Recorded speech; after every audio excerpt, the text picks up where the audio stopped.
विद्यार्थी मित्रांनो, आज आपण कालमापनातील एक महत्वाची क्लुप्ती शोधणार आहोत. जी क्लुप्ती तुम्ही शिकल्यानंतर कालमापनावर आधारित जर का त्या प्रकारचा प्रश्न आला तर क्षणात त्याचं उत्तर काढू शकता. कोणती आहे ती क्लुप्ती पहा.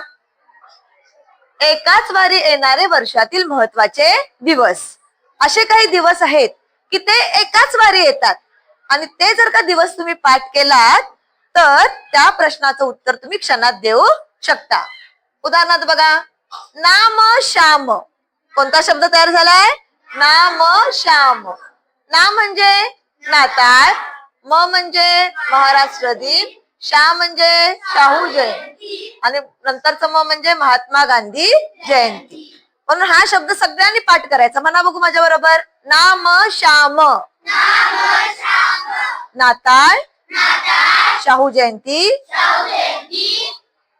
महाराष्ट्र दिन, महात्मा गांधी जयंती. नाम श्याम. समजा एखादा प्रश्न पडला की एखाद्या वर्षी नाताळ हा गुरुवारी आला तर त्याच वर्षी गांधी जयंती कोणत्या वारी येईल?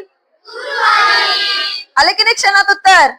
त्यामुळे हा शब्द लक्षात ठेवायचा. नाम श्याम. ओके.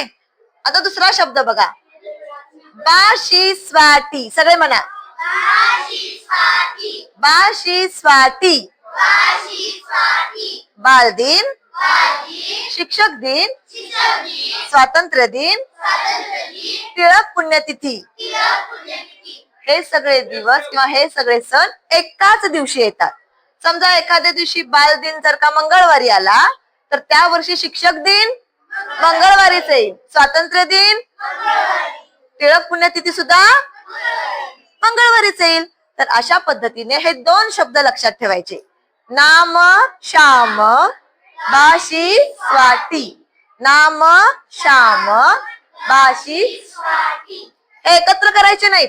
ह्या चारांचं वेगळं आणि ह्या चार शब्दांचं वेगळं. आलं लक्षात? तर अशा पद्धतीने हे दोन शब्द जर का तुम्ही लक्षात ठेवला तर या वर्षी गणित चुटकीसरशी सोडवू शकता.